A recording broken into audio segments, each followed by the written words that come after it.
Many artists and musicians feel abandoned by Boris Johnson's government regarding Brexit. A new survey by the Musicians Union, the MU, and the Incorporated Society of Musicians, the ISM, shows that 77% of the surveyed expect sales losses as a result of Brexit.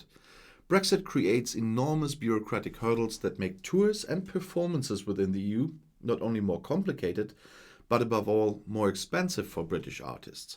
According to MU and ISM, this could mean that tours are no longer profitable in the future.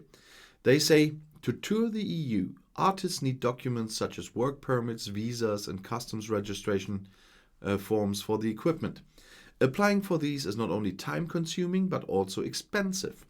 In addition, there are transport costs for equipment, as the cost for logistic transport as a result of Brexit will increase significantly.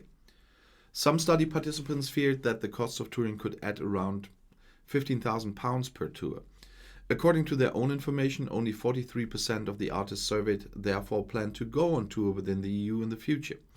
42% of respondents are even considering emigrating, while 21% are considering a possible career change.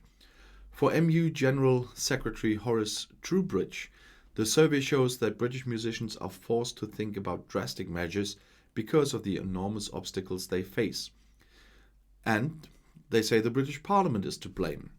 In negotiating the EU-UK Trade and Cooperation Agreement, the government failed to ensure that artists were protected from additional cost. As a result, we may lose a large part of the talent that sustains our £5.8 billion music industry. Trowbridge calls on Prime Minister Boris Johnson to step in and clean up the mess that has been created, as he promised. The damage that would otherwise be done to the British music industry would be immeasurable.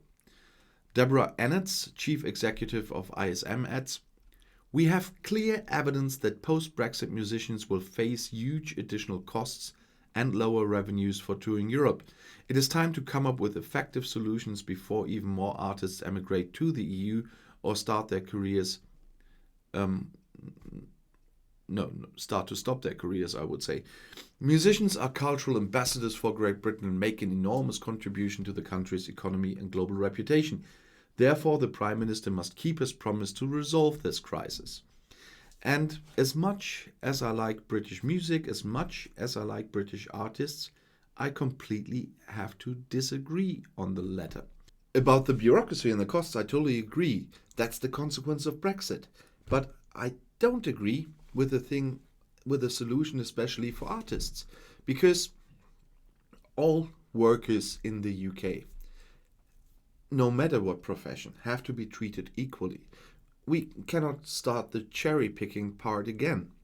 Of course, the EU offered, if you let the EU musicians go over without trouble, reciprocity, the word they always rejected, then of course the UK artists can come. I would have thought that is a mistake. I would have told my MEP that it would be a mistake to do that, because you can't have special treatment for certain people's groups. That would be completely unfair. And as sorry as I am for the British musicians, there cannot be a solution as long as there's Brexit. It's that easy. Or there mustn't be one. Of course, there can be one, but I wouldn't agree with that one. And if you want to stay informed, please subscribe to my channel. I'll see you in my next video. Auf Wiedersehen.